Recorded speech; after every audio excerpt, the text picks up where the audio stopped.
धर्मशक्ति broadcasting news द्वारा संचालित BBC breaking news के समस्त दर्शकों एवं श्रोताओं को सत्यप्रकाश चौबे का नमस्कार। प्रस्तुत है आप सभी के लिए 4 अप्रैल 2026 दिन शनिवार की ताज़ा खबर। केंद्र शासित प्रदेश दादरा नगर हवेली के सिलवासा में एक नाइट्रोजन गोदाम में हुआ जोरदार विस्फोट। इस हादसे में 4 लोगों की हो गई मौत तथा वहीं 6 लोग घायल बताए जा रहे हैं। यह घटना देमनी स्कूल फलिया क्षेत्र की में शनिवार सुबह करीब 9:30 बजे के करीब की है। धमाका इतना तेज था कि उसकी आवाज़ दूर दूर तक सुनाई दी, जिससे स्थानीय लोगों में दहशत और अफरा तफरी का माहौल व्याप्त हो गया। यह गोदाम एक व्यस्त सड़क के एक चाल के पास स्थित है और स्कूल से महज करीब 30 मीटर की दूरी पर है, जिससे सुरक्षा को लेकर गंभीर सवाल भी खड़े हो गए। प्रारंभिक जानकारी के अनुसार यह गोदाम बिना अनुमति के संचालित हो रहा था। ताजा जानकारी के अनुसार कुल घायलों को सिलवासा के नमो अस्पताल में लाया गया, जिनमें से 3 लोगों को मृत घोषित कर दिया गया, जबकि अन्य का उपचार जारी है।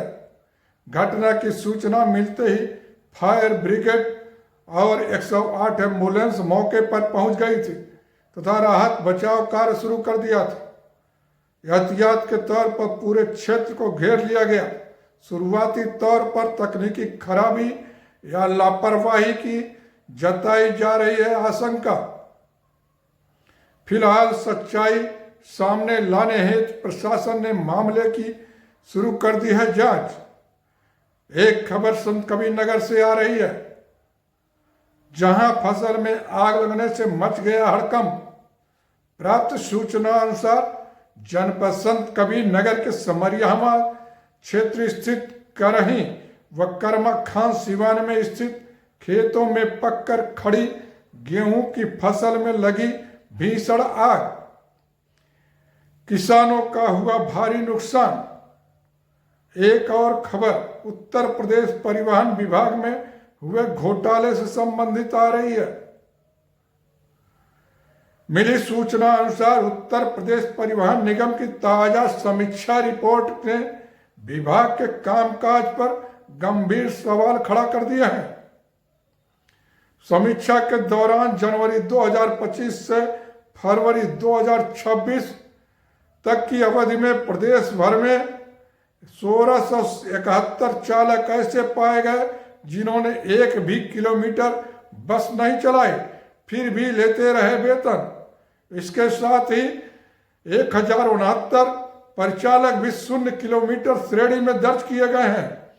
यह आंकड़ा महज लापरवाही का नहीं, बल्कि पूरे सिस्टम की निगरानी व्यवस्था पर खड़ा करता है सवाल। क्योंकि एक तरफ बसों के संचालन में स्टाफ की कमी बताई जाती है, वहीं दूसरी ओर हजारों कर्मचारी काम ही नहीं कर रहे हैं। समीक्षा में यह स्पष्ट हुआ कि कई क्षेत्रों में चालक और परिचालकों की कमी के चलते बस सेवाएं हो रही हैं प्रभावित। कई रूट्स पर बसें समय पर नहीं चल पा रही हैं या सेवाएं कम करनी पड़ रही हैं। इसके उलट बड़ी संख्या में चालक परिचालकों को कार्यालय स्टाफ, कार संचालन और अन्य गैर परिवहन कार्यों में लगा दिया गया, जिससे संचालन व्यवस्था असंतुलित हो गई। इसका सीधा असर आम यात्रियों पर पड़ रहा है। रिपोर्ट के मुताबिक 0 किलोमीटर वाले चालकों का प्रतिशत करीब 50% तक पहुंच गया है, जबकि परिचालकों में यह आंकड़ा 34% है। इतनी बड़ी संख्या में नियमित स्टाफ का बस संचालन से बाहर रहना न केवल निगम के लिए आर्थिक नुकसान है, बल्कि इससे उसकी सेवा की विश्वसनीयता भी प्रभावित हो रही है। मुख्यालय की ओर से पहले भी निर्देश जारी किए गए थे कि नियमित सक्षम चालक और परिचालकों को ही बस संचालन में लगाया जाए। बावजूद इसके जमीनी स्तर पर इन आदेशों का पालन नहीं किया गया। कई स्थानों पर चालक परिचालकों को पूरी तरह अन्य कार्यों में लगा दिया गया, जिससे संचालन व्यवस्था कमजोर होती चली गई। मामले को गंभीरता से लेते हुए परिवहन निगम मुख्यालय ने सभी क्षेत्रीय प्रबंधकों को स्पष्ट निर्देश दिए हैं कि चालक और परिचालकों से बस संचालन के अलावा कोई अन्य कार्य न लिया जाए। साथ ही यह भी कहा गया है कि उन्हें कार्यालय या सहायक कार्यों में लगाने की प्रवृत्ति तुरंत बंद की जाए और बस संचालन को प्राथमिकता दी जाए। मुख्यालय ने सितंबर 2025 से फरवरी 2026 तक 0 किलोमीटर रहने वाले चालक और परिचालकों की नामवार सूची भी मांगी है। इससे साफ संकेत मिल रहे हैं कि अब सिर्फ समीक्षा तक ही मामला सीमित नहीं रहेगा, बल्कि जिम्मेदारी तय कर कार्रवाई भी की जाएगी। अधिकारियों की भूमिका भी जांच के दायरे में आ सकती है। एक खबर नासिक के दिंडोरी से है, जहां बीती रात 3 अप्रैल को हुए एक भीषण सड़क हादसे में 9 लोगों की मौत हो गई। यह दर्दनाक दुर्घटना उस समय हुई जब एक कार अनियंत्रित होकर सड़क किनारे स्थित पानी से भरे कुएं में जा गिरी।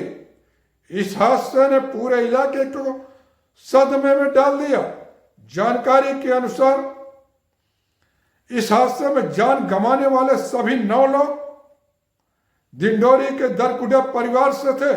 एक ही परिवार के इतने सदस्यों की मौत से गांव और आसपास के इलाकों में दौड़ गया शोक। एक खबर कटिहार से आ रही है, जहां फलका थाना में पुलिस कस्टडी में युवक की मौत के बाद ग्रामीण हुए आक्रोशित और ग्रामीणों ने फलका थाना में की तोड़फोड़ तथा पुलिस को दौड़ा दौड़ा कर पीटा। एक खबर पश्चिम बंगाल से है, जहां टीएमसी पार्टी ने स्टार प्रचारकों की लिस्ट कर दी है जारी। प्राप्त सूचना अनुसार पश्चिम बंगाल विधानसभा चुनाव 2026 के पहले चरण के लिए तृणमूल कांग्रेस ने अपने स्टार प्रचारकों की लिस्ट कर दी है जारी।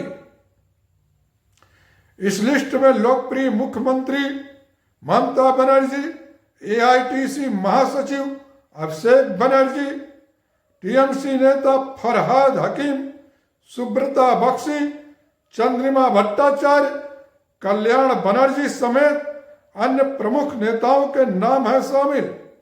मालूम हो कि इस वर्ष 2026 में पश्चिम बंगाल विधानसभा चुनाव 2 चरणों में होने वाले हैं। पहला चरण 23 अप्रैल 2026 को 152 सीटों पर मतदान और दूसरे चरण में 29 अप्रैल 2026 को 142 सीटों पर मतदान होगा। जनता कुल 294 विधानसभा सीटों के लिए करेगी मतदान। चुनाव के नतीजे 4 मई 2026 को किए जाएंगे घोषित। यही वजह है कि सभी पार्टियों ने अपनी तैयारियों को कर दिया है तेज। इस बार धुआंधार प्रचार अभियान भी चलाया जा रहा है।